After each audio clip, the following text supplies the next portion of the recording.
Welcome back to the Triple Threat Podcast. My name is William and Ishan, and today we are breaking down the first round of the draft. We are grading each pick.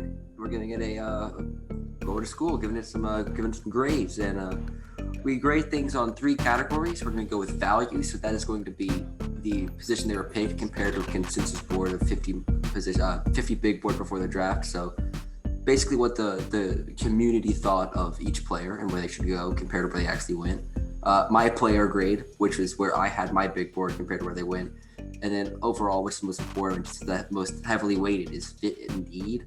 So whether the team needed that player and whether that player fits in their scheme, because that's probably the biggest determinant of whether a player does well or not, is how good the fit is. Like, that's the difference between Patrick Mahomes being the best quarterback in the league and just solid. So fit is very important. So we'll get into the rest of the draft, rounds 1 through 7 later, or at least the players I know and have evaluated. So we'll get into that in a later date. But let's just get to the first round. Started off 1.1, Trevor Lawrence to the Jacksonville Jaguars. Is this anything other than an A+, Ishan? Yeah, that's totally an A+. They got their guy. They've given the playbook to him. People in Jacksonville have donated to his wedding registry. The city embraces him. He embraces the city. And he's been lighting up college football for 3 years, won a national championship as a freshman. And according to pretty much everyone except for William and Ishan, he was the top quarterback in the draft. I mean, he would be the top quarterback in most classes. I just really like Zach Wilson. I think he's definitely deserving of the first pick, and he's a much safer prospect. And there's not too much of a difference between them, like in terms of upside. But if you're a GM, it's pretty hard not to go Trevor Lawrence because you can't lose. Because if he does poorly, and he isn't the best quarterback in the class, I mean, that's probably considered poor for Trevor Lawrence not being the best quarterback in this class, then people will be like, oh, it was Trevor Lawrence. Everyone thought he would be well. They thought he would do good. So it's fine. We'll take him. So I understand why they took him. But if you take Zach Wilson one, there's a lot more pressure on that pick. Mm-hmm. So it's less safe in terms of talent-wise. It's also less safe in terms of your job and just the fan reaction to their pick. So I think it's an A+ for that. Yeah, definitely. And then they also had pick number 25 from the Jalen Ramsey trade with the Rams. And they took Lawrence's teammate and one of his biggest weapons, Travis Etienne. And I feel like it's a little bit early to take a running back, but it seems that a lot of people, especially mock drafts, seem to like this pick. But personally, I was not the biggest fan of it. No, not at all. I think if you look at where the top 5 guys went in the draft, I mean, Kenneth Gainwell and Michael Carter being drafted in the 5th, 6th round, like, there's just not value in picking a guy in the 1st round if you can get someone like Michael Carter in the 5th. Yeah, not at all. And then the fact that they're going to use him as a third down back only I just don't think there's a need. I mean, they already said they had a great tandem in Duke Johnson and James Robinson. I mean, Travis Etienne is obviously an upgrade with that position group, but it's not as pressing of a need to get one in the 1st round. And just getting one in the 1st round doesn't seem like a worthy investment considering the opportunity cost of drafting someone else. Because, I mean, Jacksonville's offensive line isn't great. Their receiving core isn't spectacular. Their defense is poor. So getting a less valuable position at this pick didn't make sense. I had Etienne as my RB4. I know the consensus had him as the RB2, right behind Najee Harris, but I can't get my head around this pick. I give it a B- probably, but it's probably a little bit generous there. Yeah, there were guys like Tevin Jenkins, Rashad Bateman, and then on the defensive side of the ball, guys like Asante Samuel, Trayvon Merrick, Azeez Ojulari, just name a couple, or Jeremiah Owusu-Koramoah, that would have been better picks here, in my opinion. So let's move on to another double teamer. We got the New York Jets. They had number 2 and they traded up. So let's talk about their picks a little bit here. So first of all, Zach Wilson. No complaints. My best player in this draft class, my best quarterback, and a perfect scheme fit in this offense. I think Zach Wilson will be a perfect quarterback in this system. He could not be happier to go to this destination.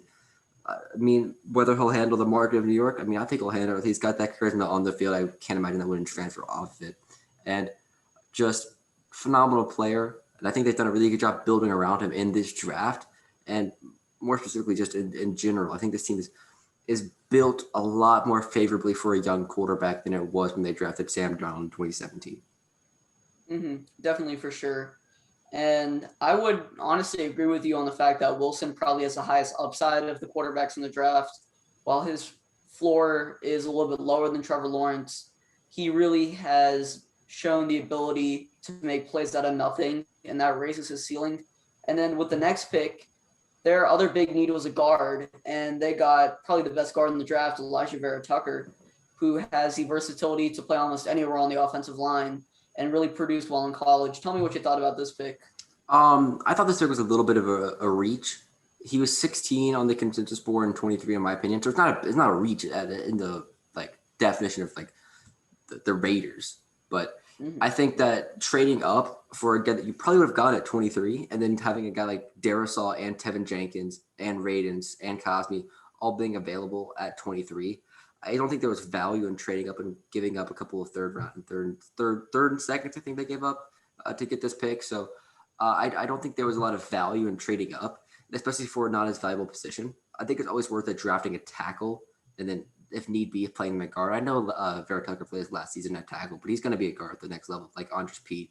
He'll kick out if Becton gets hurt and play left tackle. But securing the left side for Zach Wilson, you can't complain about that. But this pick would have been an A+ if they just sat pat at 23 and took him, or just took Darisaw and played him at right tackle. I mean, I think this pick would have been – I just don't like trading up for a guard. I think guards are valuable, but they're not as valuable as a tackle. And if need be, tackles can always kick inside if they don't work at tackle. Especially 11 – or was it 14. 12 spots? Oh, yeah. They moved up, I think, 9, actually. 9, yeah. That's still a good bit.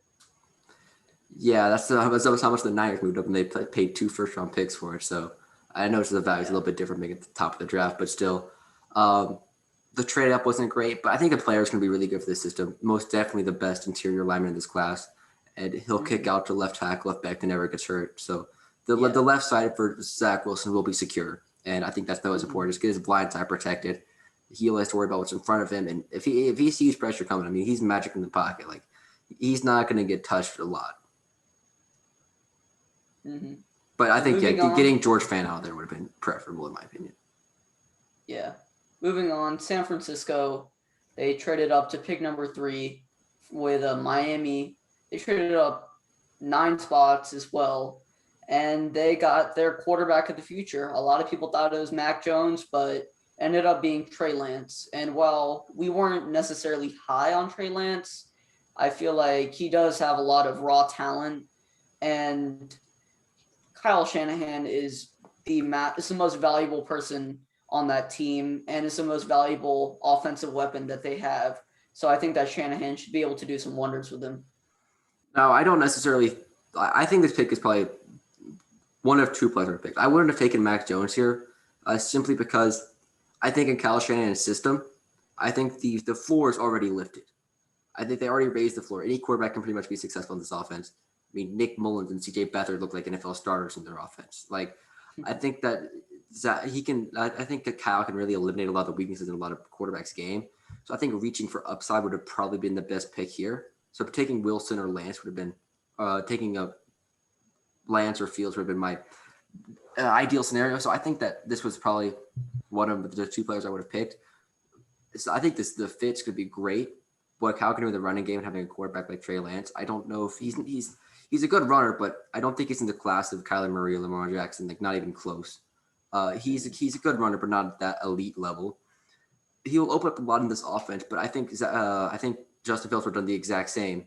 And I think the fact that they gave up 2 first-round picks, they could have sat back at 12 and taken any of the 3 quarterbacks. They would have had 2 of Lance, Fields, and Jones available, like 100%. I think that people were overvaluing the amount of quarterback needy teams in this draft class. I just don't think there was a lot of interest. And you can clearly see that in the fall that both Fields and Mac Jones took. And I think that as well, he was 16 on my board, 12 on the consensus. They were at 12. They did not need to trade 2 future firsts to move up and get Trey Lance. Securing Trey Lance isn't going to change your team. And I think they just should have sat back at 12 and then teams would not have thought they would have been a quarterback team. Teams would not have jumped them because they had Jimmy Garoppolo. They wouldn't have said the Bears wouldn't have jumped the Niners. They probably would have traded up and jumped the Vikings. If anything, they would have tried and slide into 13. So I think that they should have just laid low with their quarterback interest and just taken what the board fell to them, because honestly, the difference between those three quarterbacks in Kyle Shanahan's system is not that much. Mac Jones would have been Matt Ryan or Kirk Cousins. He would have been great in that system. Justin Fields would have been monstrous, and I think Trey Lance would be good. I mean, I just don't think that it was worth 2 future first-round picks to get your favorite of those three quarterbacks. Yeah. And even if they wanted to trade up, there are definitely teams at around like 7, 8, 9, 10 that could have traded back a couple spots and gotten some extra assets. Like 6, the Eagles. 1 future first got the Dolphins to trade up to 6. 1. Yep. 1 future first-round pick to guarantee your quarterback, that's all right. But 3 future first-round picks to get Trey Lance, you can trade 3 first and get Deshaun Watson or Aaron Rodgers. I know the situation around Deshaun's a little bit different than Aaron Rodgers or maybe a young quarterback. But personally, I don't think 3 first-round picks is worth any quarterback that, one, hasn't proven it at the college level, the NFL level, let alone proven it at the NCAA level. Like FCS quarterback, 1 season of film, not even like 2 games of 20-plus attempts. Like, hasn't even proven it at FCS. Decision making wasn't. I mean, upside for days, and that's gonna work for Kyle Shanahan. So as for the player grade and not evaluating the terms of the value and in terms of value, but not in terms of the trade value. I think it's a solid pick. It's going to be an A, because the fit and the need is most certainly an A+. And just because he's in Kyle Shanahan's offense, he will be a great quarterback. So if I don't grade this well, I'm gonna look like an idiot. So yeah.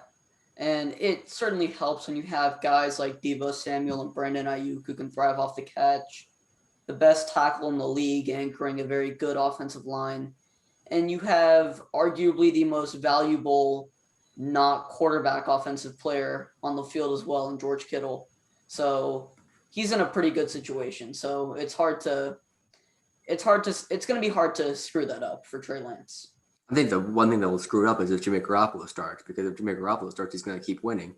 And if he keeps winning, Zach Wilson's going to keep being on the bench, even though he'll probably perform just as well. Because, as I mentioned, it doesn't really matter who's playing quarterback in that system. Yeah. So moving on to my Atlanta Falcons.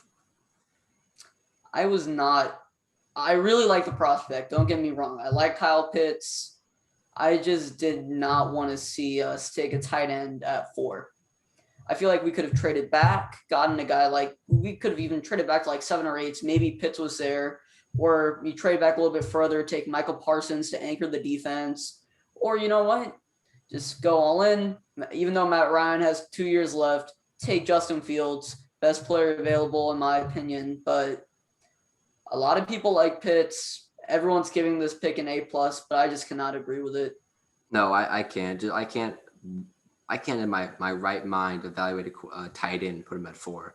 I think if you had a redraft with George Kittle, I don't think he would have gone 4. No. I just think, 1, people are talking about Pitts already being at that same level of Waller, Kelsey, and Kittle, and he's just not. And then 2, he doesn't offer the same level of blocking as any of them. Not even a Darren Waller, who's a converted wide receiver. I think that you look at this, Pitts is the 3rd best receiver in this class, because he's behind Chase, he's behind Devontae Smith. And then as a tight end, which obviously is more valuable than the receiver, he's an average blocker, and he's markedly less valuable as an inline receiver than he is lined up outside. Like, he plays tight end like Jared Cook does. He lines up outside a lot. He is just good. He's Jared Cook on steroids. And I would not take Jared Cook with steroids at 4. Yeah, and when you have 2 Pro Bowl caliber receivers on the outside, he's going to be forced to play on the inside.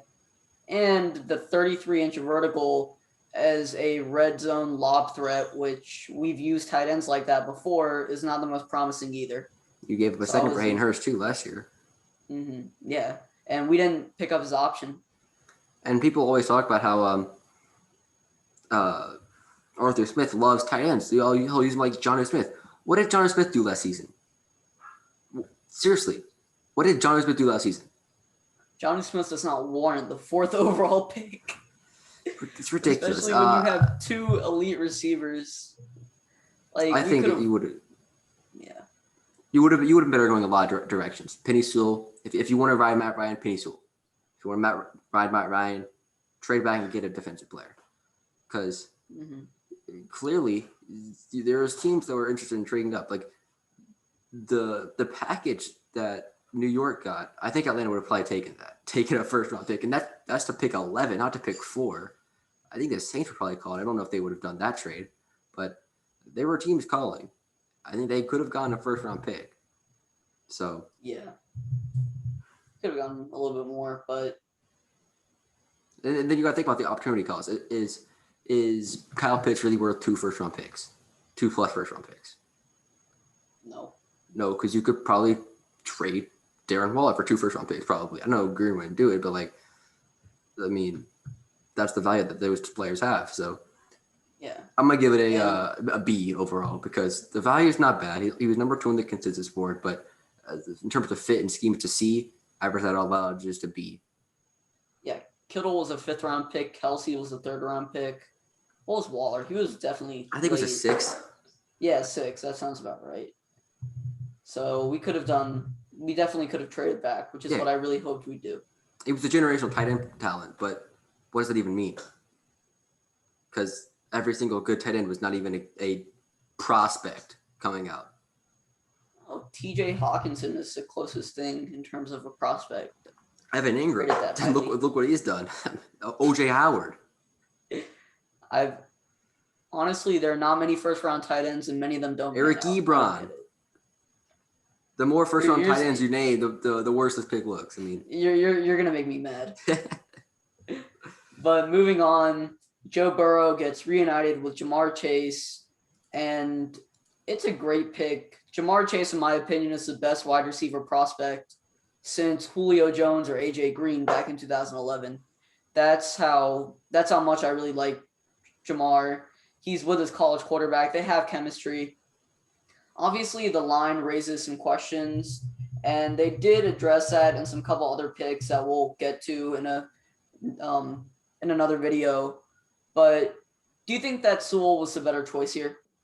I think it probably was. I think it probably was. I don't think you can pass up on Chase, though. Look at Aaron Rodgers. Appease the quarterback. If the quarterback says take Chase, take Chase. I don't care. I don't care if it's the right pick or not. If that's what the quarterback wants, that's what the quarterback gets. Like this isn't the NFL anymore where the teams have all the power. I mean, this is becoming more of an NBA type. Players decide where they go. And if Joe Burrow doesn't want to be here after his contract expires and after a couple of franchise tags, then he's going to leave. Like that's how as real as it's going to get. So give him his receiver for the next 10 years. And one thing that you might point out to is a tackle isn't going to necessarily change the offense. It'll raise the floor for sure. It'll raise the floor where the offense can be, but to make an offense superstar level, Chase can do that, and Sewell probably can't. But yet again, I want Joe Burrow upright and not with a hole in his knee. So I would take Sewell. He's a generational tackle prospect that does not going to come around as often. I think the receiver class, yes, there's a big fall off, but want to get tackle is exponentially more valuable than receiver is. And just it's an A pick. I would have taken Penny Sewell, but it's I can't complain about it. If I'm a Bengals fan, I'd be happy about it. It'll be more exciting than Sewell, and they'll sell more tickets too. Oh, for they'll sure. Sell tickets. I'm not going to go see a Bengals game. Sales. It's like Trae Young. It's a business decision too. Yeah, I don't think you're going to go to a game. Oh, I can't wait to watch Penny Sewell this week. Hey man, the big boys got to get something. Big boys get paid. Yeah, they do. They get paid big time now. They get paid. But moving on to Miami, they had a great chance to reunite Tua Tagovailoa with the reigning Heisman winner, with a guy that completely torched college football, who is agile, pretty fast, gets separation, and they got Jalen Waddle. And it's chemistry. I get it. Jalen Waddle is fast. He has a little bit of a bigger frame than Devontae, but Devontae has, and Waddle's not that bad of a route runner, but Devontae has that ability to create separation from nothing. he doesn't just rely on his natural gifts. And you've preached this so many times. I've completely bought into it at this point. Don't chase the exception, Tyreek Hill. And I feel like they tried doing that here. Just a speed receiver is never worth the 6th overall pick. I mean, there's a reason why only one receiver under 4.35 speed has gone over 1,000 yards in the last 5 years, and that's Tyreek Hill. Yeah. Like, one, they're not consistent on a down-to-down basis. They're not going to get you a first round. They're not going to move the change for you. And two, they're not consistent in terms of playing. The best ability is availability, and the speed guys are always hurt. Last year, Rager, Ruggs, all hurt. Even the guys in the second round, John Ross, perfect example of speed guy. And then look at guys in, what's his name? The Penn State guy that went to Denver last season. Hamler. KJ Hamler. He's hurt. Speed guy, hurt. I mean, look at Deontay Harris. You can get him in the 9th round, give him the undrafted free agency. They'll be great for you. Deontay's great for the Saints. You know what else he is? He's always hurt. Speed guys are not going to be on the field. And one, they're not going to make a difference on a down-and-down basis. They'll make 1 or 2 plays, but that's not going to help Tua. Tua needs a consistent receiver, and he doesn't trust Devontae Parker because he's the kind of guy that throws to open receivers, not to guys in contested catch situations, because Parker has the least separation of any receiver in the league. The least. And that's the sad. Like, he just doesn't separate. You know who does separate? Devontae Smith. I mean, I think it's a ridiculous pick. And then as well, you traded a first-round pick. This is 2 first-round picks for Jalen Waddle. You can get 1 first-round pick for, like, Odell Beckham. Like, it's ridiculous. You can probably get a second for Odell. You can get a second for DeAndre Hopkins. I'm not going to trade 2 first-round picks for Jalen Waddle. At 12, you could have had probably, I don't know, maybe Devontae Smith, or at least a Rashad Bateman, or at least an offensive lineman. I mean, you could have had Rashawn Slater, Darisaw. I mean, I think Penei Sewell available at 18. They could have taken Bateman. Penei Sewell would have been great for this offense because perfect. As much as Devontae Smith would have been perfect for this offense, to be honest. Because as much as tackle is going to help, Tua likes her separation. Like, you could even look at what they did at Alabama. Who was better for them at Alabama last season? When I watched the film in Tua, you know who stood out to me? Devontae Smith was the receiver that stood out when I watched Tua's film. Who was completely wide open in that game versus Georgia. And then you look about what happened with Jalen Waddle this year. Hurt. He got hurt. And had a couple games of 100 yards on like 3 catches. 3 catches isn't going to make Tua a good receiver. You know what it is? 10 catches a game with Devontae Smith. So it's a B for me because the consensus board had Jalen Waddle at 7, so they like the value. But personally, I just don't think it's there. Speed receivers, you've heard my rant a million times. If you're a speed receiver and you're getting drafted in the first 2 rounds, I'm going to give it like a B max. And yes, Jalen Waddle is the best speed receiver, so he gets the max. He gets the B max. Yeah. And you can be fast. It's just that you have to have other traits. Like Julio is strong, elite, great route runner. He's a big receiver who is fast. He's not a fast receiver. Yeah, he's a big guy that's fast. He's just a freak. Speaking of freaks, I value speed. Man. Like, you need to be 4.4 speed to be a receiver, but you can't be a speed receiver. You have to be a receiver with speed. There's a difference. Tyreek Hill has other great abilities too. He's not just a man of speed. Yeah, I mean, if you talk about Julio, the first thing you're going to think about is not probably speed, even though he can probably toast most players in the league. Like, he's fast, but he's not what you'd call a speed receiver, even though he is fast. Yeah, but moving on, Jalen Phillips. I think this pick was great. Excellent edge rusher. He has a great story. Number 1 recruit, gets a load of injuries, including being hit while riding a moped. And he comes back, produces for Miami in a very hyped defensive line.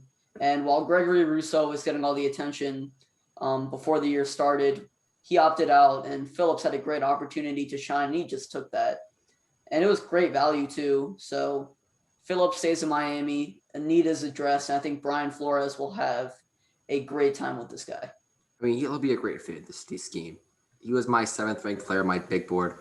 I think that the difference between him and guys like Chase Young and Nick Bosa and Myles Garrett is not as big as you'd think it is. I mean, there's a gap, obviously, but the gap isn't as big as you would imagine. and then put him in a defense like Brian Flores he's going to be great. This is their best pick. One of the best picks of the first round. It's an A+ all the way.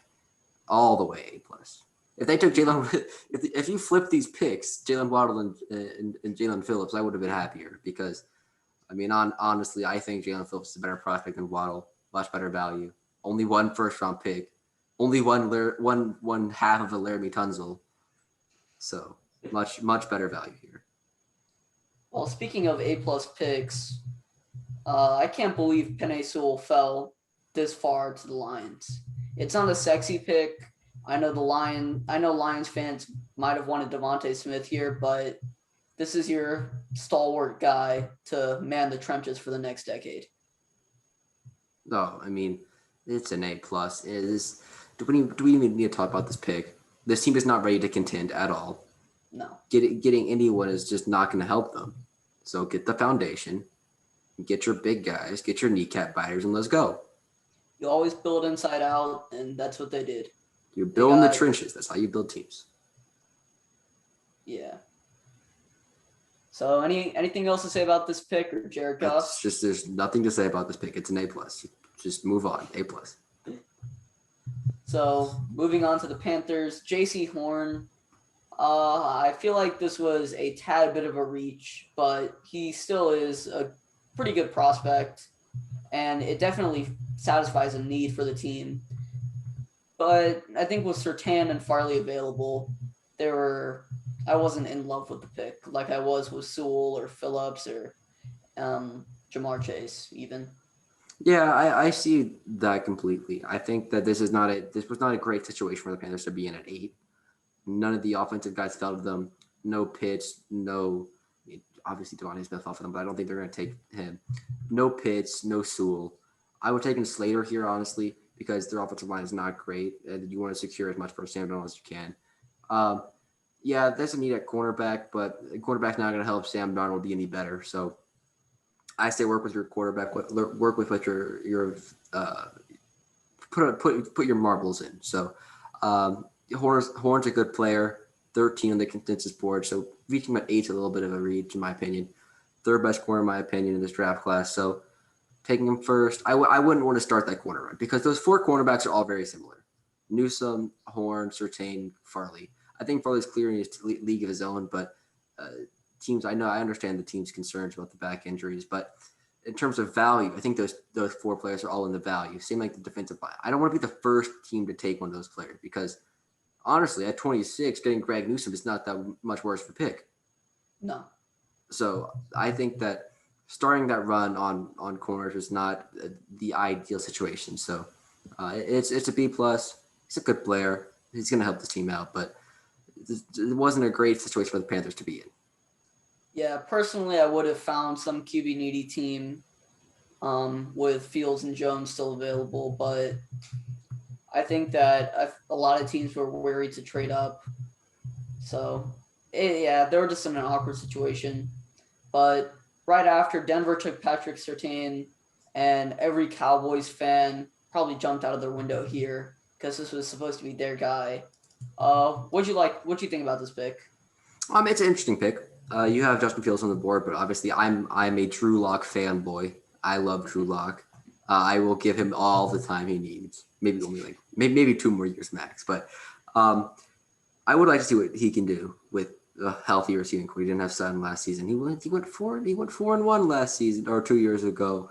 I don't want to. This was his first 4 starts. He was rough. The fact that he went 4-1 to me was like validation that I had him as going to the Broncos at 15 or at 10 last year, or 2 years ago. But anyways, Patrick Surtain, highest floor player in the defense of any defensive player in this draft class.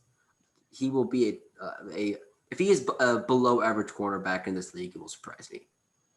But if he is also a elite top 5 receiver, it will also cornerback. It will also surprise me because you need speed. He's a 4.44, a high 4.4 kind of guy. He's just going to be solid fundamentally. In that division, you're going to need good cornerbacks. I think their cornerback play is pretty all right now. It wasn't a big glaring need, but that's the reason I had them taking Farley in my mock draft. But it's not a bad pick. It's not a bad pick. It's an A-. They could have gone other directions. I think Parsons would have been a great fit in this defensive scheme. I think giving just Fangio more options, like I think you can do a lot more with Micah Parsons in this selection, and then obviously you can go with a Devontae Smith and just make the most awesome.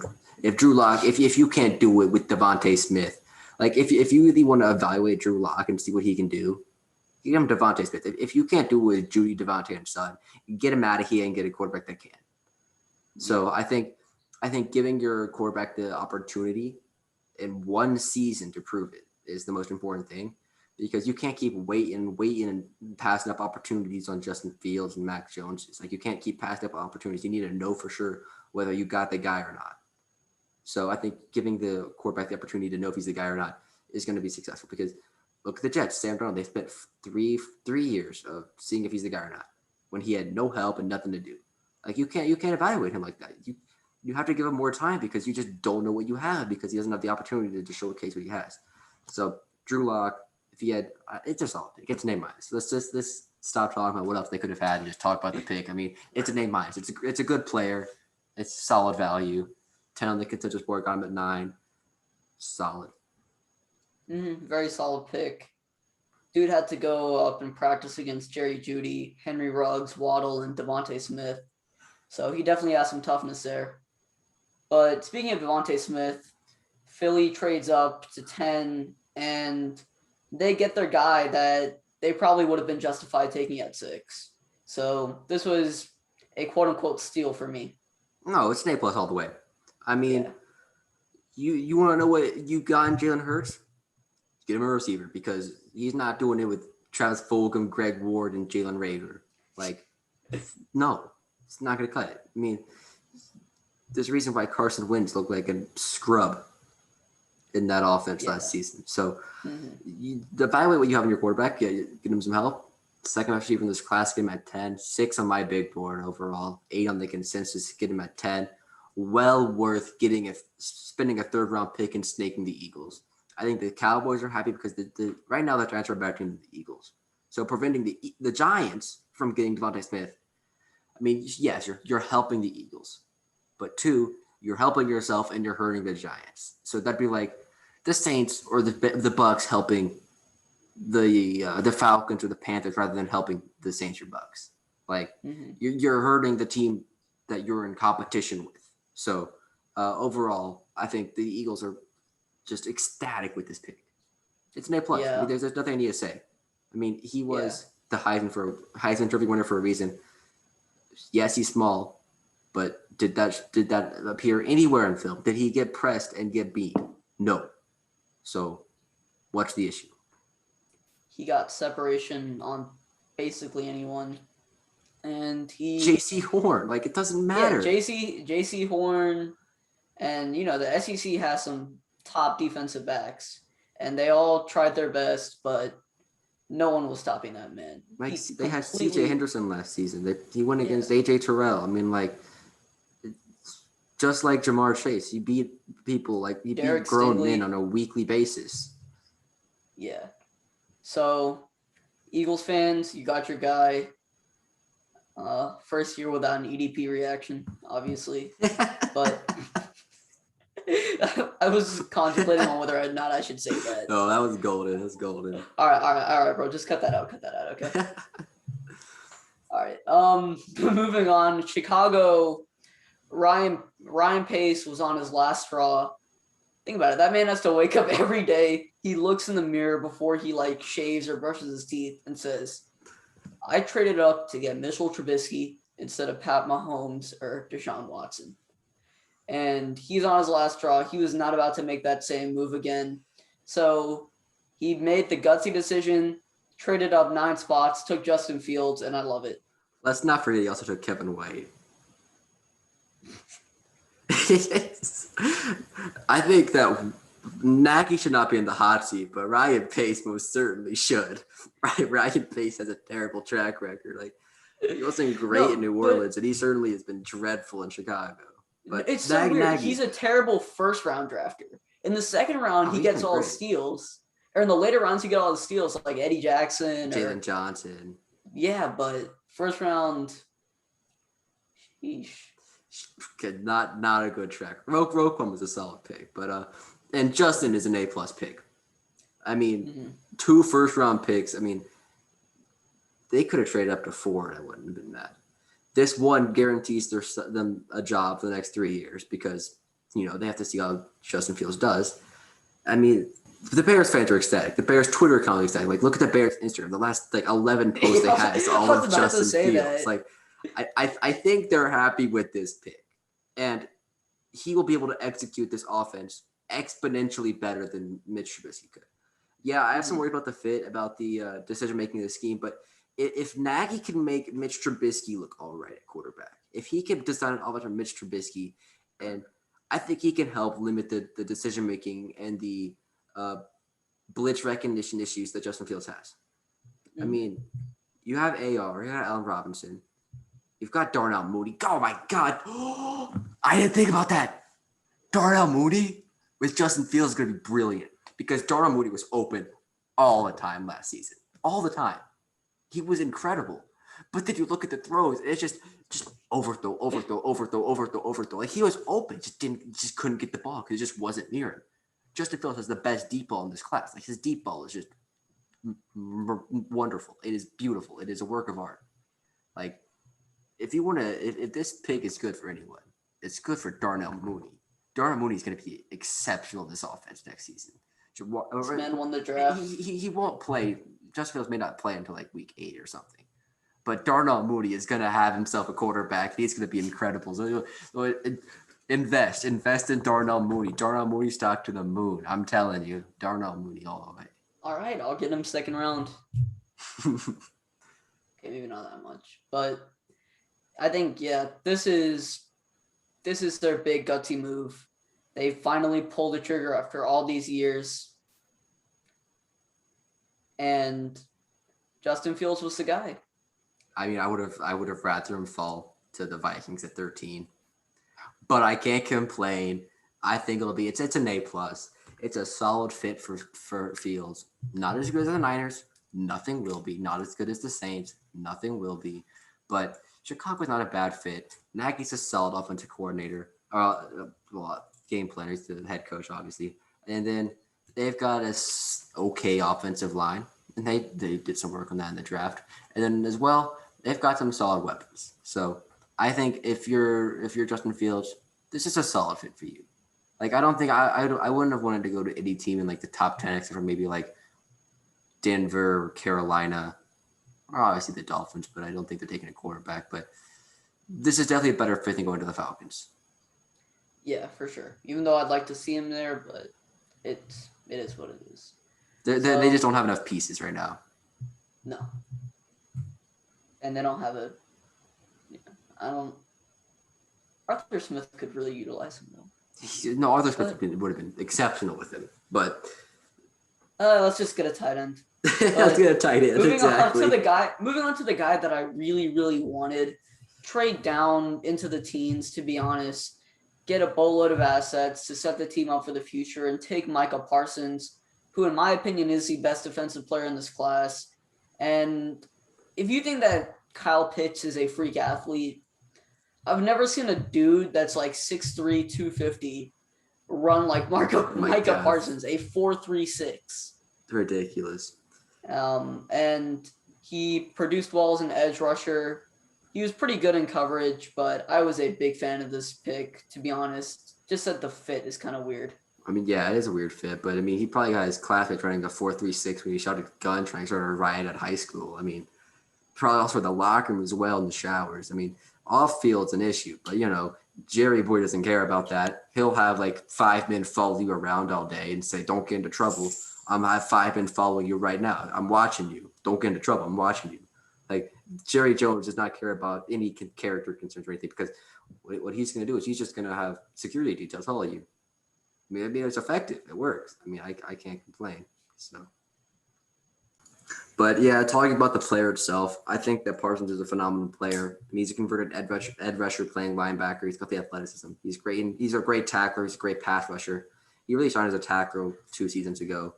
His coverage is not exceptional, but he's got the athletic ability to do it. You just wonder with taking him and Jabril Cox and already having Jalen Smith and Van Der Esch. I mean, I don't think that I mean, he's good in a Seattle scheme defense, being that interior guy, being that Bobby Wagner, being that Fred Warner. But obviously, coverage, you would prefer that. You've got a couple of good coverage guys at the linebacker position. I just don't. He'll be the best linebacker in that group or immediately, but I just don't know. Having three linebackers, this is a two linebacker league. It's a little bit interesting. And then taking Jabril Cox later on in the draft. I mean, if you want to ship out Van Der Esch and Smith, I wouldn't bat an eye, because I think you can have a really good group with Cox and Parsons, because I mean they complement each other really well. One's great at coverage, one's great at everything else. I mean, that would be a great tandem. Just fits a little questionable. They definitely needed a cornerback. Didn't get one. Wouldn't have been Matt Farley either here. So it's a solid pick. I mean, I think it's an A minus. I think that fits a little interesting. I mean, this is a right around where he should go at 12. He's a blue chip athlete, blue chip prospect. You worry about attitude, you worry about locker room concerns, but it's the Cowboys. It doesn't matter. They're all like that. I mean, they have Alden Smith. I mean, they had Alden Smith. Let's be clear. I mean, they don't care. Jerry doesn't care. Like he knows how to work with these guys. He's had all the deep troublemakers from the 90s to now. I mean, he just doesn't care. Yeah, but Parsons will be that guy on the defense for hopefully the next decade. And I personally think he is going to be a perennial Pro Bowler. But moving on, another guy that I really like and another excellent fit, get Justin Herbert some protection. He already had an excellent rookie season. Why not protect him more, help him out a little bit? Rashawn Slater, who, in my opinion, was the second best offensive lineman on just in the draft behind Penei Sewell. And if it wasn't for having a generational tackle prospect like Sewell, he would have been OT1 in most other drafts. I know I like Darisaw more, but the difference between him and Darisaw is marginal. I just think Darisaw is just a more natural tackle and has the potential to be a lot better player just because he's just more physically dominant. But what Slater does is he's consistent. He's quick. He's a great read and react kind of guy, and he's going to keep Justin Herbert safe for a while. Whether that's at guard, whether that's at right tackle, whether that's at left tackle, he can play anywhere in the offensive line. He's versatile. You're building yourself a good core on this offensive line. You're signing Corey Linsley in free agency. You're building the foundation. Get yourself some guys. Rashawn Slater is certainly that guy. I think this is a really good pick for them. Mm-hmm. Definitely. And if he could stop college Chase Young, he should be able to stop a lot of guys in the game. Oh my God, that game gets brought up literally all the time. I think that game's a little bit over. It's a little bit, but you forget how dominant Chase. It's a little bit of an overvaluation because that was his best game. I mean, he played his best game that game. And I mean, no discrediting of him. It's certainly impressive to do that, but I think that game's a little overblown in terms of the overall evaluation of Slater. I had him at 12. Consensus had him at 9. Went to 13. It's an A+ pick. Yeah. So moving on to 14, we did talk about this pick after Wilson, Elijah Vera Tucker. And is there anything else to really elaborate on for this pick? Because I feel like we touched basically everything there. I think we touched everything there. So let's move on to 15. So 15, we had New England. Mac Jones. They didn't have to trade up. They got their guy, Mac Jones. And Bill Belichick is probably really happy right now. The 12 people that live in Vermont, the 11 people that live in New Hampshire, and the 13 people that live in Massachusetts are really happy. The 13 remaining Patriots fans, you mean, they've all joined the Tampa Bay bandwagon. And the millions of, I skipped a year for being a Patriots fan last year are extremely happy too. I mean, when you have Shanahan, Belichick, and Sean Payton all loving on you as a prospect, you've done something right. You've definitely done something right. I think that is so telling that 3 of the greatest coaches, arguably 3 of the 4 best coaches in this league, all wanted you. And one of the fourth best ones already has Pat Mahomes, so he's not even looking in the market. He's taken. He doesn't need an option. The fact that the 3 best coaches that don't have a quarterback we all were wanting you. I mean, that is telling. And Mac Jones, let's talk about him. Great player, underrated athlete, ran in the 4.6s. I mean, he played tennis. He's nimble. He can dance in that pocket. But the funny thing is, everyone talks about Brady in the system. The system didn't make Brady. Brady's on his own player. But everyone talks about Mac Jones. Oh, he's gonna be in this great in the system. Like, which one is it? What is it? Is it the system or is it the quarterback? But anyways, Mac Jones is brilliant. He'll be a great fit in this offense. I mean, this is the most complicated offense of any offense in the league, and Mac Jones will thrive on that. He'll thrive on being the fifth quarterback taken. I think this is a great landing spot for him. Probably the third best behind the Saints and the Niners, and those are just incredible landing spots. So Mac Jones couldn't be happier to fall to 15. This is his range where he should have gone. I had him at 11 overall. He was 24 in the consensus. I think this is just exceptional. He'll have a year to learn because no rookie quarterback can come into this offense. I don't care if you're rookie Drew Brees, you're rookie Tom Brady. Not rookie Tom Brady didn't come into this offense. Like, it takes time to learn. Jones will have a year to learn. It'll be a year for Cam Newton to have his offense. Cam Newton will play well, undoubtedly, in my opinion. And then you have a year, Mac Jones can come in. Newton's out, no controversy. This is your team. And he'll be able to take over and lead this team back to the playoffs. And he'll be the savior, the next Tom Brady. But it's a great pick. I don't have much else to say. If he went to the Saints, I wouldn't have been mad. If the Saints trade up to get Mac Jones, I wouldn't have been mad. I mean, I'm a big Jameis fan here. I think Jameis has got more upside, but I wouldn't have been mad because Mac Jones would have been a great fit. He's a great fit here, so it's an A+. It's an A for me. Probably an A+. I get A+. Executive decision here, A+. Yeah, it's an excellent fit. You have the greatest coach of all time helping you out. I would say, I just hope that when you're supposed to be the next guy after the greatest quarterback of all time, there's going to be a lot of pressure on you. So I just hope that he doesn't fall into that pressure. And I hope that he is able to work with the weapons that he's had, because he's been a little bit spoiled at Alabama. And now that Alabama's retired, and he'll have a year to sit out, hopefully they target some better weapons for him in the draft next year. I think that'll actually help him a lot. I don't think he'll have that motivate or that pressure being the next guy up, because Cam Newton already took that mantle. He's the guy replacing Cam Newton. He's not replacing Tom Brady. So I think that the fact that Cam Newton came in there took the pressure off. I think that's going to be an added benefit, because it's not year to year. They saw what Cam Newton did last season, and I think that it's no longer replacement for Tom Brady. It's just replacement for just the Patriots quarterback position. So I think that 2 years of Cam Newton is really going to help with just everything. Mm-hmm. So moving on to Zaven Collins to Arizona, pick number 16. You were a little bit higher on him than the consensus mock drafts, but do you think that they should have gone with Caleb Farley here, or even Greg Newsome, but more Farley? I would have taken Newsome or Farley here. One, I'm not sure how they're going to be able to utilize him, because he's a very scheme-dependent player because of his traits, being a 6'5", great coverage, great pass rush kind of guy. Already they weren't utilizing Isaiah Simmons in the way that he could have been. Having a partnership of Simmons and Zaven Collins is undoubtedly like mouth-watering for any defensive coordinator, like a Brian Flores, like a Mike Tomlin, like a Sean McDermott. Like if you're a great defensive coach, you're drooling over the prospect of having these guys.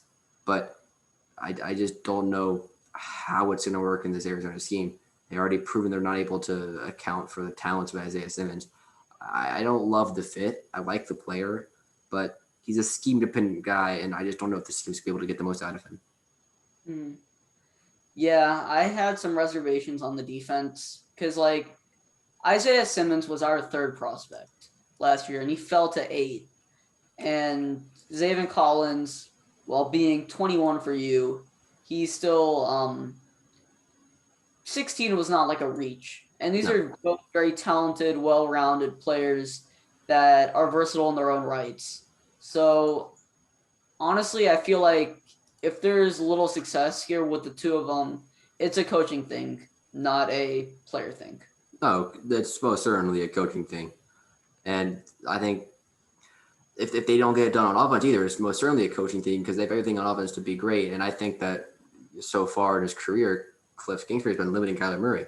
If I'm being completely honest here, I think that if they're not a top 10 offense this season, then they are most certainly limiting Kyler Murray. So if this team doesn't make the playoffs this season, I think a coaching change is in order, even though people love Cliff Kingsbury and his cool house and his cool fashion. But if they can't get it done this season, I think a whole coaching retooling is most certainly in order because you look at them. I just don't know if Vance Joseph and Cliff Kingsbury is going to get the most out of this roster because this roster is talented.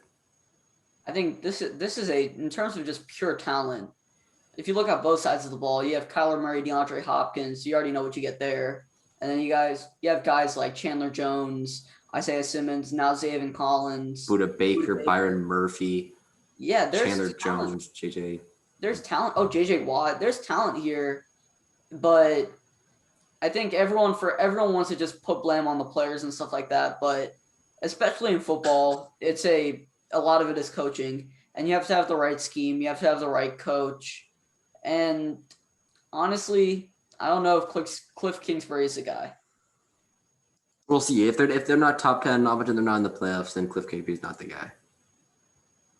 Yeah. So moving on to, oh god, It's not even a bad pick at this point. It's just a Raiders pick. We accept it. Like we accept this is what the Raiders do. Like it's like not a oh my god I can't believe they did this. Like no, I can believe they did this. It's the Raiders. Honestly, if they took Trayvon Merrick, who was their second round pick at 17, and they took Alex Leatherwood at 43, I feel like they would have been better off just doing that. Yeah, but you can't do that. So let's talk about the Leatherwood pick itself because the Raiders they don't understand what this consensus board is. Like this is a foreign concept to them. Like what is a consensus board? I have my board, and I like my board. I forget they've had some quotes out in the past of who Mayock and Gruden have evaluated as the top quarterback. I think Gruden had Peterman as his top quarterback for a while. I think he was a big Deshaun Kaiser fan. Their evaluations are very unconventional, let's just say. And I praise them for their conviction in going with the guys that they want and the guys on their board. But the problem is that as much as you might like a guy, say I like Jalen Camp as the number 1 overall pick. He's going to go in the 200s. I'm not going to reach on a guy just because I like him. I understand the value of that player. And sure, I'll reach on him at maybe the 150s to guarantee I get my guy. But I'm not going to reach this far on a guy, even though if Alex Leatherwood's 5th on their board, cool. But you got to ask yourself, why is he not 5th on anyone else's board? Why is he not that high with anyone else? Why am I the only one that thinks this? Like I have to think about that sometimes when I'm evaluating a prospect. If I come out and I say, I can't think of an example recently, but I know I was a lot higher on Justin Jefferson than a lot of people. Like, why am I higher on Justin Jefferson than everyone else? Kellen Mond. Why am I higher on Kellen Mond than everyone else? I have to ask myself that. Like, am I not saying something? Am I like not saying something that I think that he's a first-round quarterback? Like, I have to ask myself that. Is it my evaluation? Because that makes me less confident as the evaluator if I'm the only one thinking that. So you get to ask yourself that when you're evaluating. So one, understanding consensus board, understanding the value that pick offers. Leatherwood's a solid player. He'll probably play guard just because of the size and the stiffness of his play style. But he'll be a solid player, but he's just not worth the 17th overall pick. No, and you know what? How about you just trade back, get some extra assets? But you know what? I'll wrap this pick up with a John Gruden quote. Does the draft really matter? At the end of the day, at the end of your career, at the end of time, does it really matter? You got that right, John Gruden. When you go up to Heaven's Gates, they're not going to ask you who you picked with the 17th overall pick in 2021. They might ask some other things, but in the grand scheme of things, no. The draft doesn't matter. No. So number 18 was Jalen Phillips to Miami, and we talked about him a good bit. So number 19, a guy that I feel like shot up to all the draft boards in the week before the draft, Jamin Davis. I was not too fond of this pick, especially given that guys like Rashad Bateman were there and available to take. Oh no, I disagree. I think I like the pick. Um, I saw the rise from him from a couple weeks ago. I watched a guy called Brett Coleman who had a sleeper video on him a while ago, and he entered my radar. And he's just shredded. He's just an athlete. He's a little raw for my likings to take him as a first rounder. I thought he was a high end second rounder. I had him at 46. He was 41 in the consensus. I was a little bit lower on him. I kind of liked him more than 41. I just kind of didn't know how to fit him into my big board. So I thought he was a good player. I think he's going to be an exceptional fit in this front seven and just solidify this front seven to be one of the best front sevens in the league. So I think that overall, I mean, value is not exceptional, but I understand why he went in the first round. I understand that. Like, unlike Leatherwood, I can see people were evaluating him at 19. There were people like that. So I think I can understand this pick, and then scheme fit. I think it's going to be brilliant. I think Jalen Daniels will be a great player. He is fast. He's rangy, great in coverage. So I think he's really going to be a great complementary piece of this front four and just make a great front seven in Washington. I think Rivera will make a great pick out of this. So it's a B plus. Value is not exceptional, but the fit is definitely there. You could have traded back, but I could have seen another team taking him in the first round. So I'm not too upset about this pick. I was thinking more in the 20s, but you know what? They're building up their defense to an elite level. Their defense took them to the playoffs for the first time in a while. So the only problem was that he went ahead of Jeremiah Owusu-Koramoah. And the fact that Owusu-Koramoah fell that much, I think probably indicative that you probably could have gotten him at where he was predicted to go in the 40s. So just the value of the linebacker position is just not valued. Was different though, because he had the heart. He apparently had a heart issue. Oh, I can see that then, and he slipped, but then he was cleared. Like, it was fine. It was basically like a Montez Sweat situation, and we all know how Montez Sweat. And you know where he went. Washington. So I would have taken Corman, but I don't have any complaints with Jalen Davis. Moving on to the Giants, they traded down, and they took Kadarius Toney with Christian Darrisaw available. So I was not really loving this pick too much. No. Not a good pick. Trading down. You did it twice in the draft. Never done it before. They got him a round of applause. Great job. But you got snaked. That's what happened. You got snaked. The Eagles took the guy that you wanted. The fact that you were able to trade back once that happened and you weren't scrambling taking Kadarius Toney at 11 is exceptional. So good job that you didn't do that. But poor you that you took him at 20. I'm not a Kadarius Toney fan.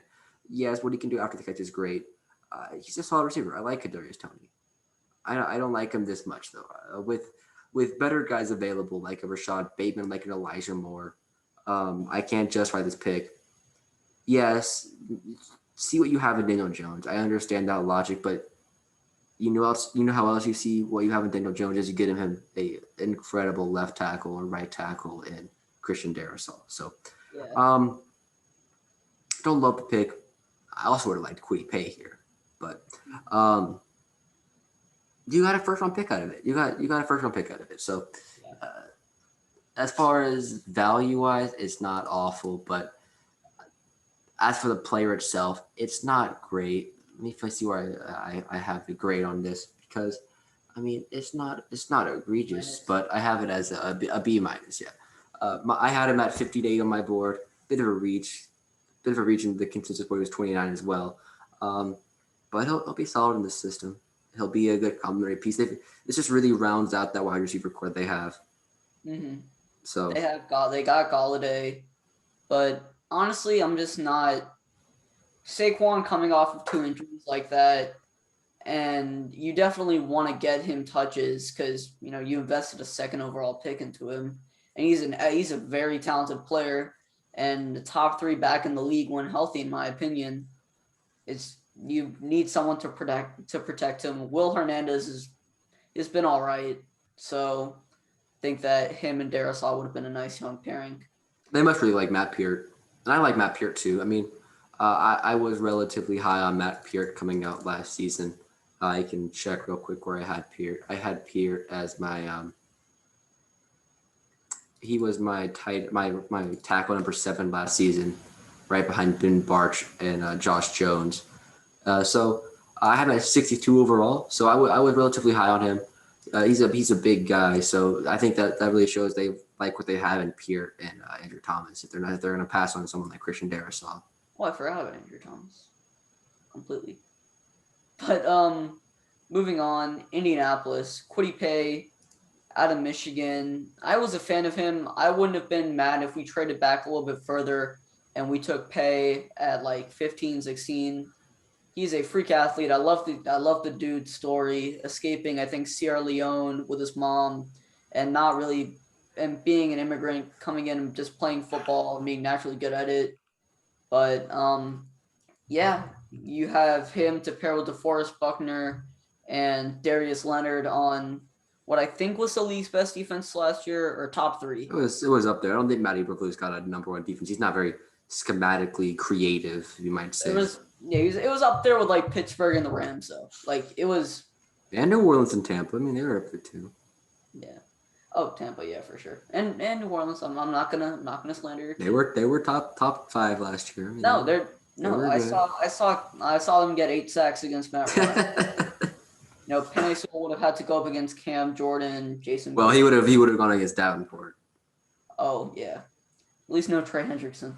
But he ate for breakfast. He was eating.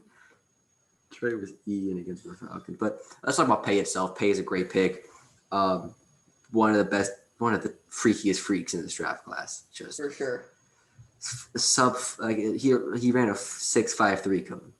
Like what?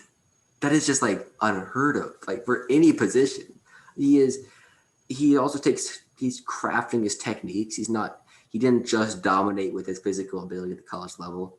He's productive. He had a 26% pass rush win rate. He is incredibly productive.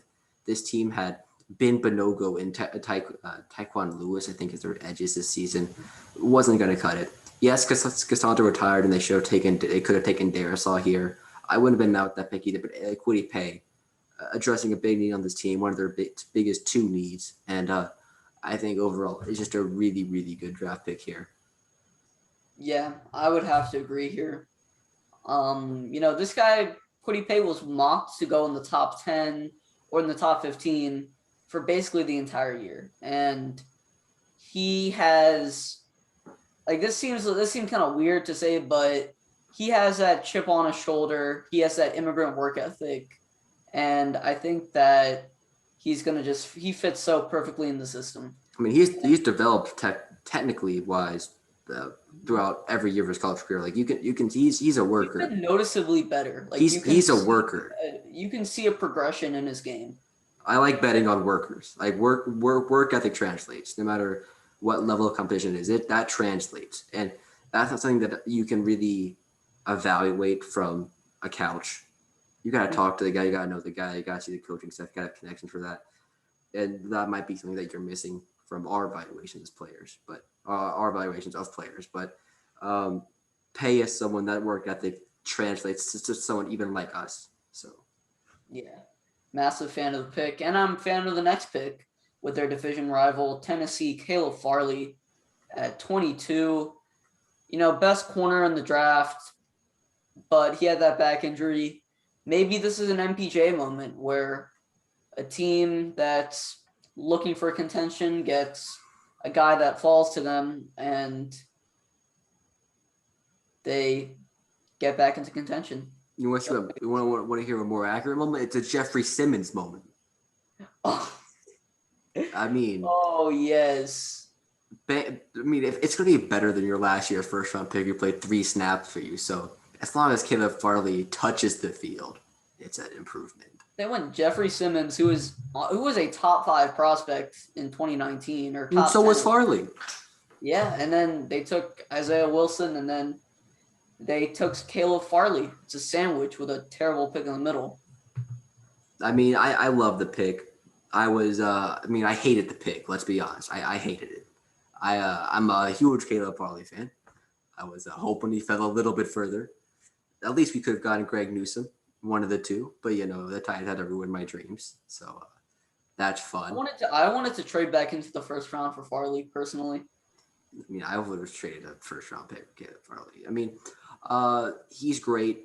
He had 2 back surgeries on the same injury from a deadlifting accident. I feel pretty good about his chances coming back. And if he comes back, he will be a top 5 corner in this league. There's no doubt. He is Marshawn Lattimore-esque in terms of his physique. He has the ability to be an island man-to-man type of guy. And even look at Marshawn Lattimore. He misses time every season. But there's no doubt in my mind that he was worth the 11th overall pick because when he touches the field, he's elite. And as long as you have elite production for at least the playoffs, that's all that matters.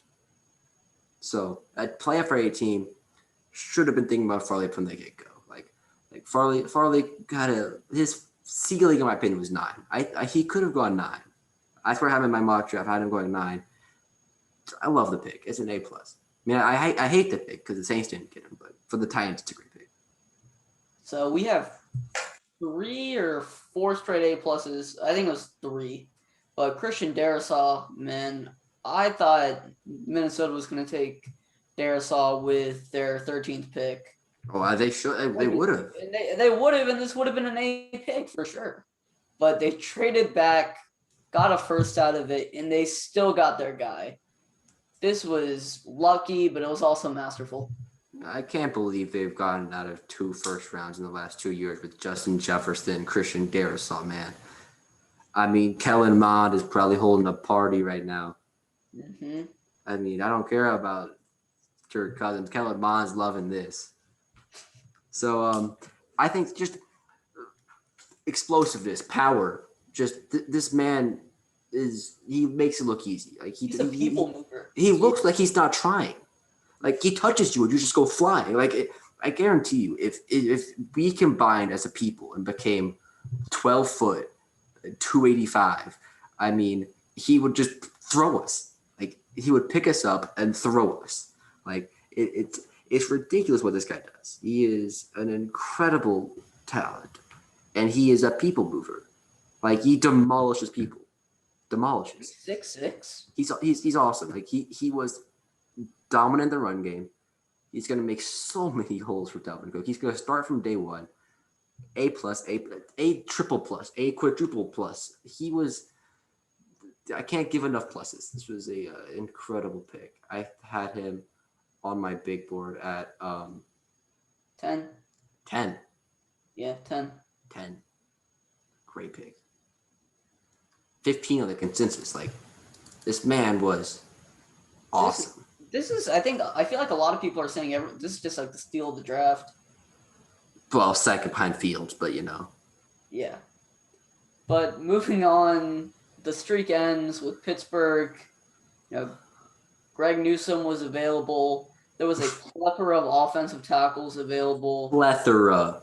There were like 4 that I could name that would have been okay, like right here. Radens, Jenkins, Cosme, Little even. Little, Landon Dickerson, Creed Humphrey probably even I would have taken here. Just yeah. Don't know. I like Najee Harris as a player, don't get me wrong. I like him. The whole holding his party at the shelter was great. Oh, that was awesome. Yeah, it was a great, and he was clearly the best running back on the board here. I liked Travis Etienne, but I personally thought that it was definitely Najee Harris, and I get it. It fills a need. James Conner was not great last season, and he left, so you're left with Benny Snell. And if you want to make this offense 2-dimensional, you're going to need a guy like Najee Harris, and we've seen what Mike Tomlin has done with running backs. James Conner was a Pro Bowler in 1 year. Le'Veon Bell was the best running back in the league for a 3-year stretch. He's made guys like Rashard Mendenhall look good. And so I get it. I just think 24 is a little bit high for a running back. And given your more pressing needs, this was not the place to take Najee Harris. No, you got to be Jonathan Taylor to be a first-round running back, in my opinion. Mm-hmm. You have to be someone because the first round, the draft's a lottery. Everyone can bust. I mean, that's just a fact. And if you bust on a non-valuable position like running back, you're over. Patriots, Sony Michel. So the Seahawks didn't just decline Rashad Penny's option this year. Like, first round running backs don't have a good track record. Fournette. You could even argue guys like CMC and Zeke and Saquon, like especially Saquon. Yeah, or Zeke. You could even argue CMC was a top 5, top 3, top 2 running back in this league and say he wasn't worth it. Yeah. Because is he contributing to wins? No. Like exactly. Running back. You can get them. They're easily replaceable. And they don't contribute to wins unless your team is relying on the running. Even like the Niners, who their offense is the running game. It doesn't matter who's playing there. They did not have an all-pro. They haven't had an all-pro running back in a while. They had a guy who was a practice squad for the Ravens. They had a guy who couldn't do anything for the Dolphins and Matt Breida. I mean, they just anyone can be a running back for them. A running back is easily replaceable. Look at James Robinson, second best running back last season out of Northern Illinois, undrafted. Philip Lindsay, Chris Carson, Aaron Jones. Those guys are all in the 6th, 7th undrafted guys. Austin Eckler. Even third-round pick like Kamara. Even the second-round picks like Dalvin Cook and Derrick Henry and Nick Chubb. Yeah. I mean, those picks are worth it. I would take running backs second round, and if you're transcendent into the first. Mm-hmm. And I think, I had a first-round grade on Najee Harris, but I wouldn't have taken him at 24. I'm not mad at the pick. He'll be a good player for them. He's the best receiver running back in this class. Maybe Chris Evans is better, but in terms of like the top running backs, he's the best. Mm-hmm. Worried about his speed a little bit. Not a great offensive line he's running behind, but overall, he's a good player. It gives something to kind of ease the load off of Big Ben as he's getting older. So let's just get into the ranking and move on and give it a B+. I mean, probably should be a B, but just like speed receivers, it's a running back in the first round. I'm just not happy with it. Easily replaceable. Yeah, we talked about Travis Etienne earlier when we talked about Trevor, and now moving on to a pick that we've actually talked about a good bit. Greg Newsome II out of Northwestern, and I really, really like this pick for Cleveland. Oh wow! Exceptional pick, exceptional. It's probably it's an A+. It's an A+. They need cornerback, best cornerback available. Honestly, it was either between him or Jeremiah Owusu-Koramoah for this pick, and they got both. So, I mean, yeah. Andrew Berry is my favorite GM because he is my mind. Like, whoever I would pick at that spot, he picks. Like, I would love being a Brown fan because I'd be like, all right, right now I want Greg Newsome or Koramoah. Oh, wow, we got them both. Wow. That's great. I mean, that's how it felt to be a safety for the past 5 years. But anyways. I've never felt like that. I feel your pain now, but A+, great fit, great need, great player. I don't have much more to say. It's a great pick. So, yeah, just excellent pick. And in another video, we'll talk about Jeremiah Owusu-Koramoah, one of my favorite players. And he had that little heart condition a couple days before the draft that I guess caused him to slide, even though he was cleared. But he's, in my opinion, the best coverage linebacker in the draft. And he has the speed and the versatility to be like, I guess, I don't want to say a poor man's Isaiah Simmons as a prospect, but that might be. He's a lot of people were comparing Parsons to Isaiah Simmons, but I think that Jeremiah is a better comp there. Yeah, now let's move on from the JOK love, because I mean, I could spend some serious time on some JOK, but let's move on to Rashad Bateman. Whew, this pick hurt. This one pick before the Saints. My number 13 players on the board. He gets picked. This pick before us. I'm crying over here. I don't know who to pick with the Saints. They took the player I was gonna take. Bateman, best receiver available. Look at the pigsty, the dumpster fire of a receiving core that the Ravens have. Mm-hmm.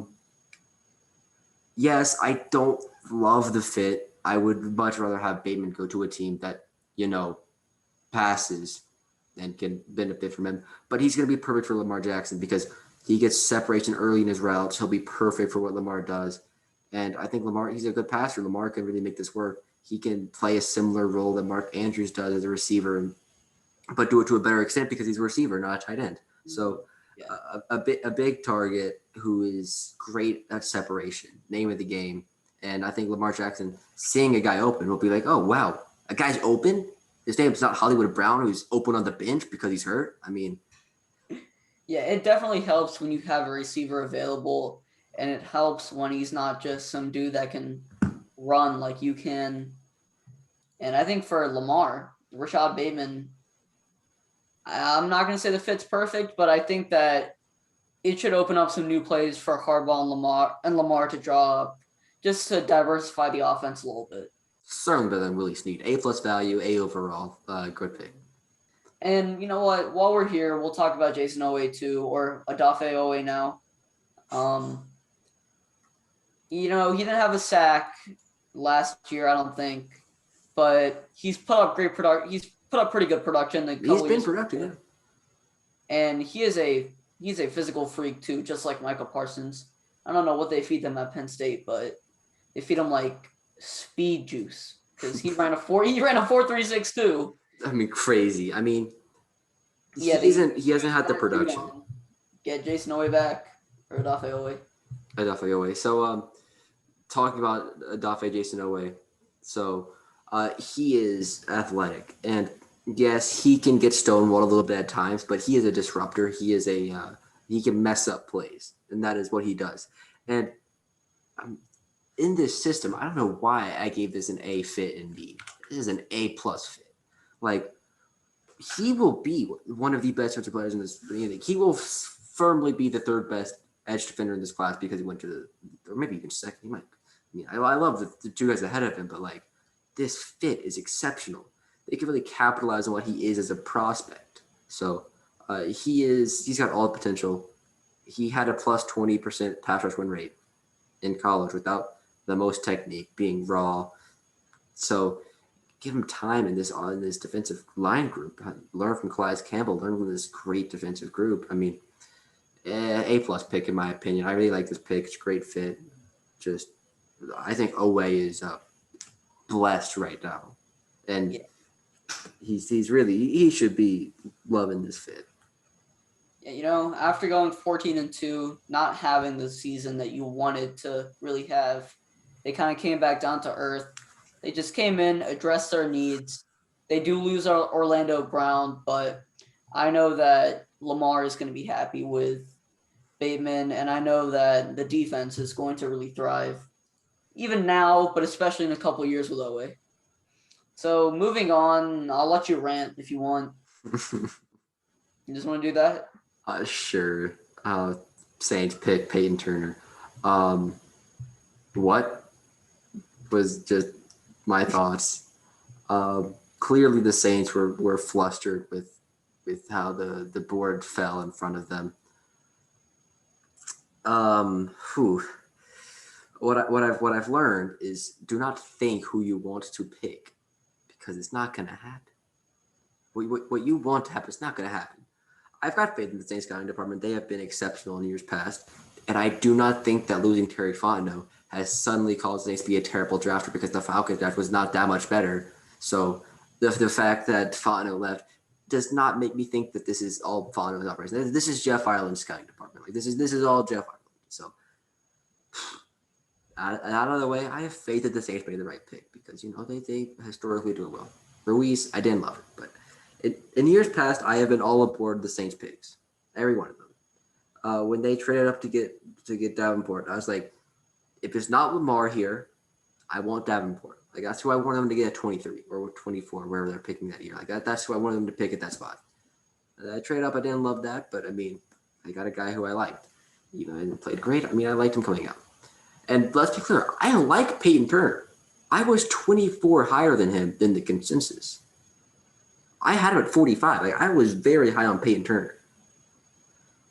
But again, you got to look at the value proposition of this pick, and he gets a D for value because he is a reach of the 41. Like, I mean, ridiculous. Like, we don't see reaches like that rarely in the first round. And my philosophy after hearing about this is my philosophy after the draft has been Saints. You don't understand trade value. 2 first-round picks for Marcus Davenport. Like, trading a second-round pick to get a third-round pick in Kamara. Like, it was well worth it. You got the guy that you wanted. So if you're going to reach at your position, if you don't get the guy that you wanted, trade up because the value doesn't matter if you can't hit on value at your selection. Like, if you trade up and you get the guy that you wanted, do it. Because if you're sitting back and you're not getting who you wanted and you're just left in the dust, picking whoever's left and you're scrambling through your draft board like John Gruden saying, oh, this is my best guy available. I mean, you can't trade back and you're stuck. You don't know if you can give it your next pick and you really want him. Like, that makes sense. But so I don't care about value anymore. If you're the Saints, go get your guy. Go trade up. Go get Farley. Go get Horn. Go get Mac Jones. Okay, get the guy that you want. And we'll talk about value later because if you can't hit on value with your picks, I don't care. So I learned that even though their trade value might be bad, it's better than just sitting back and waiting. So I like Turner as a player. Grades out athletically, converted defensive interior player to defensive end. He's got height. He's got size. He's compared to Cam Jordan. Productive in college. He really flipped the switch this season. Did have a slight injury, did get COVID, only played 3.5 games, was dominant in those games, a sack a game. I mean, he's a good player. I like him as a prospect, but a little early in my opinion. I give it a B- overall. Just would have been an A+ second round pick in my opinion, but just not great value in my opinion. And if you would have given up a second round pick and trade up and get Caleb Farley, who you were rumored to get earlier, would have been a great pick. But I'm not terribly upset. It was just a pick that made me confused. I was just confused because I wasn't expecting it. I wasn't expecting to hear Peyton Turner's name called at that spot. I was not expecting to hear Eric Stokes' name called either. Especially with like Elijah Moore on the board, for example. So speaking of another contender for the past couple of years that's going on a complete downward spiral, Green Bay. Man, day of the draft, I looked at my phone. I expected to see some draft day news, but instead, Aaron Rodgers wants out. Let's make him even more pissed off by taking Eric Stokes when we have Jair Alexander and Darnell Savage. And let's not make Aaron Rodgers happy, even though he's been begging for a second wide receiver option other than Devontae Adams for the last 3 years. Elijah Moore would have been perfect. Spectacular. But I am so happy that he didn't go there and he gets to go with my boy Zach Wilson in New York. That'll be fun. I can't wait to talk about that when we do the team breakdowns. But as far as the pick, Eric Stokes, yes, you want to appease your disgruntled quarterback. You're not doing yourself any favors, Goons. This is the reason why he wants you gone. The Jordan Love last season, and now you're going to go with Eric Stokes. I like Eric Stokes. They have a needed cornerback, clearly. They have a glaring need at corner. Look what happened. They lost the game, the NFC Championship game, because of bad corner play. That pass interference on Kevin King, that cost them the game. What else cost them the game is kicking that field goal. And so overall, Aaron wants out, and he's justified in his reasonings why. Man, we can talk about for hours the Aaron Rodgers situation. A bit presumptuous in my opinion that he's just gonna go take the Jeopardy gig when he's not offered that. If I'm Jeopardy, I would be a little bit concerned about him as an employee if he just is gonna up and leave if he doesn't like it. So a little bit concerning. Then considering that the Niners traded up all the way to 3. If they didn't trade up to 3, they had 3 first-round picks available and had those 3 first-round picks to offer to Green Bay instead of having just 1 third overall pick, which they didn't need a quarterback because they already have Jordan Love.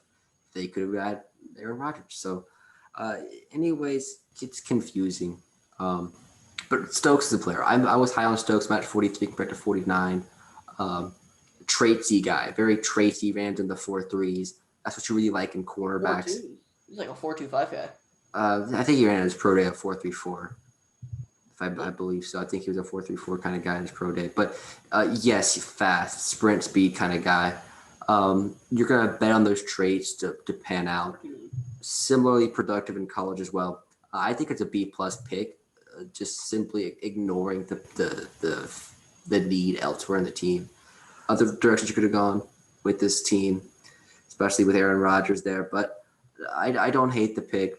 I would have liked to have seen maybe a replacement like a Landon Dickerson or Tevin Jenkins to fill that offensive line, or on Elijah Moore or Terrence Marshall to fill out the receiving core. But not a bad pick.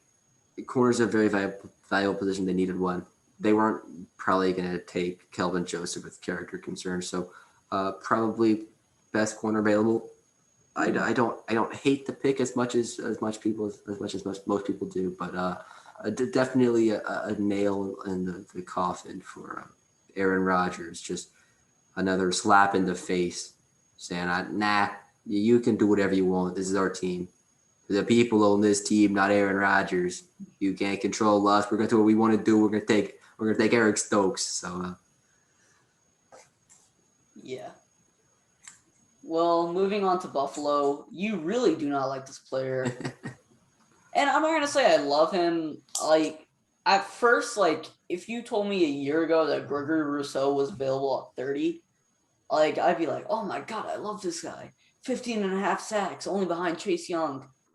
And then I realized that this man is he's an athlete. He's a freak athlete. Like him and Jalen Phillips. But Jalen Phillips has that technique and he has that experience. Gregory Rousseau got most of his sacks on the interior. man is stiff as a board. Yeah. But I feel like he's still pretty raw. He does have potential. So I don't hate the pick. I think that he's in a good system too. Sean McDermott could definitely unlock his full potential. Oh So no, for sure. I'm not gonna give this like you give it a B. I probably would give it like a B plus. I wasn't in love with the pick, but it's not too bad. It's not too bad. It could have been worse. You want to talk about how stiff as a board he is? He ran a 4.69 40, like very very fast. You know what he ran as a 3-cone? 7.5. Like 16th percentile. Even though he's a 71st percentile runner, like pure speed, 16th percentile. Like he's got no bend. Like the only reason he won in college is just because he was more athletic than you. Like that's why he won. It's just because he was just bigger and better. But and those nice second percentile arms and 99th percentile hands. Like he's a specimen for sure. But stiff as a board, and I think he won really because of his size in college. I don't think he translates necessarily well to the NFL, but I certainly think this scheme he'll be a solid player. I don't think he'll reach his potential. I don't think he ever will, but overall, I think he's a solid player. I think a B is pretty fair, maybe a B plus, but I was lower on him. It was good value though at this pick, around where he should have gone, and a solid fit. So overall, I don't hate the pick. They needed edge defenders desperately in Buffalo, and although I would have preferred Ojulari, but Aziz did have that degenerative lower leg issue, which is probably more concerning than any injury in this draft class because, I mean, back is worrisome, but degenerative knee issues sounds a lot worse. Like this could be like Jadeveon Clowney, Todd Gurley kind of lower leg issues, and you don't want to hear about that. I don't want to mess with that. Like that is very scary. You can recover from an ACL, you can recover from a broken leg, but degenerative lower leg sounds very alarming. Like that should be like wee. But anyways, back to Russo. It's an all right pick in my opinion. And finally, we made it. Tampa Bay, Joe Tryon, linebacker, Washington. Definitely a bit of a reach here. And I think that, Christian Barmore was available. That could have been a better selection. Even Ojulari, because, JPP is getting up there in age. They could have looked maybe into the secondary with Asante Samuel Jr., one of my favorite prospects. So I was not really loving this pick, to be honest. No. This is we're talking about the Raiders with the asking yourself why am I low on my evaluation on him. It's kind of the kind of guy I had to do the same with because he was flying up draft boards as like very flying up draft boards late in the process. Like people really like Joe Tryon. Um, so I went back and watched the film. Obviously, him and Levi Onwuzurike last season for Washington. So Tryon was productive, 9 sacks last season, but he didn't grade out exceptionally well at a pass rush rate of 15% and a run stop rate of 5%. So uh, his sacks numbers were really overinflated in my opinion. And I mean, yeah, he's a very sizey guy with some solid tools, I mean, very solid tools. I just didn't prefer him over guys like Peyton Turner and Joseph Asai and a lot of these other toolsy guys at the end of the draft. Like there's guys that are toolsier. Like Peyton Turner is much toolsier, and guys like obviously who I just mentioned, Joseph Asai are a lot toolsier. Like in such a deep edge class, I just couldn't see that pick. Like I really liked a lot of the other guys. Like I didn't hate Joe Tryon. I just didn't really like it. Like I really liked Turner. Like I had him as my tackle number, defensive edge number 6. I like Joseph Asai. I had him at number 5. Ojulari, I had him at 3. I actually dropped him down to 4 after the I heard about the degenerative leg issue. I actually dropped down to 5 after that. Carlos Basham, Ronnie Perkins, Patrick Johnson, Jonathan Cooper, Rousseau, Rashawn Weaver. Like those are all guys I liked over Tryon. Like people are just as toolsy as him. Like this was a really athletic edge class, and then there were guys that were more productive than him. So, and then there was guys that were both like Asai and Turner and Perkins. Oh man, Perkins not that athletic, but like Rousseau and Weaver and Osai were all and Ojulari were all more athletic and more productive. So and played last season. So just a interesting prospect in my opinion. And I mean, I can see why he went there. I wasn't shocked to see him go at 32.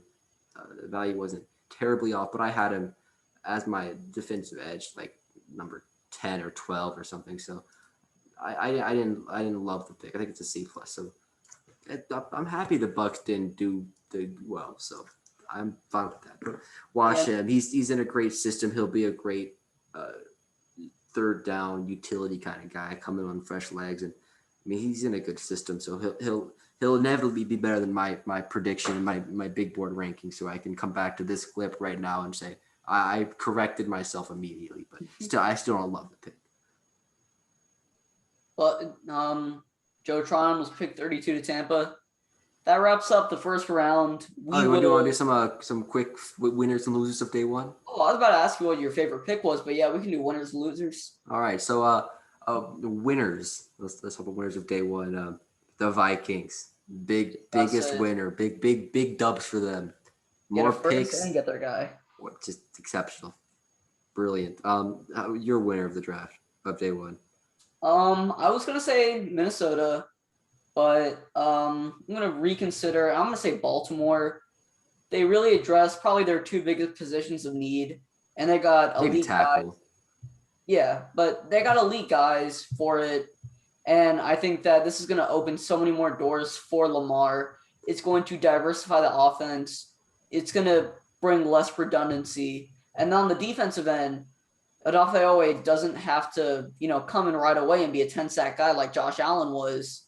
But I think slowly, gradually, he will work his way up to be a very, very solid and even a Pro Bowl caliber player in Baltimore's defense.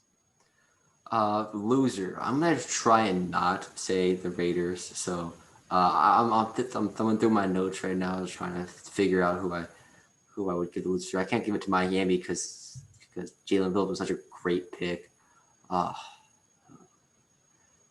a lot of terrible picks in my opinion. So how about you go with your loser while I'm stewing on who I'm gonna go with?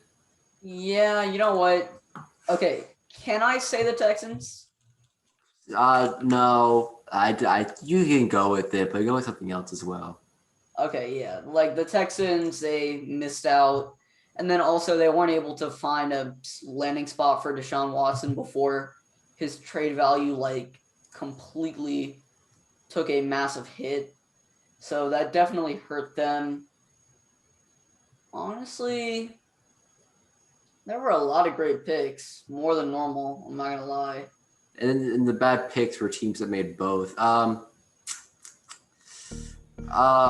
in between the Packers, Saints, and probably I'm gonna say the Falcons. I'm gonna do it. I'm saying the Falcons. I think that was. I like Kyle Pitts. I love Kyle Pitts, but not at 4. Yeah, I also like Payne Turner, but just not at 28. So. Yeah, maybe Pittsburgh was not really in love with the pick, but yeah, it's such a shame that the worst picks were all about teams that made other great picks. Yeah, like, oh yeah, well Jacksonville did take Travis Etienne, but they also got Trevor Lawrence for Miami with Waddle and Phillips. Yeah. But I think another big winner is Ryan Pace. He keeps his job. Saved his job. His seat should have been hot. I think Nagy was fine. I think Nagy did a great job. But you can keep going about Pace for a second. I just had to say that. Yeah. He was on his last straw. Seat was blazing hot. And he made a move that no one really expected. So a lot of respect there. And once again, the 15 people that live among the states of New England and the 15 million people that are now Patriots bandwagons again after a year in Tampa, they're going to be pretty happy too with Mac Jones being the quote-unquote successor for Tom Brady in New England. Well, you want to wrap it up before we get in, before we do the team grades next time? Yeah, well, this was round 1 grades, all players, definitely in depth. And you know what? We had a great time doing this, and we did put a lot of work into this. So if you don't mind, leave a like, leave a subscribe, and stay tuned. Patreon, plug them Patreon. That's not been linked in a while. Oh yeah. No, check out the website, check out the Patreon, man. Give us a little donation. And you know, now that the school year is over, now that the summer is coming around, stay tuned for a lot more content. It's grind time. We can probably go with the in-depth analysis on each prospect and fit. We can do whole NBA stuff. Yeah, my college playoffs is gonna be fun.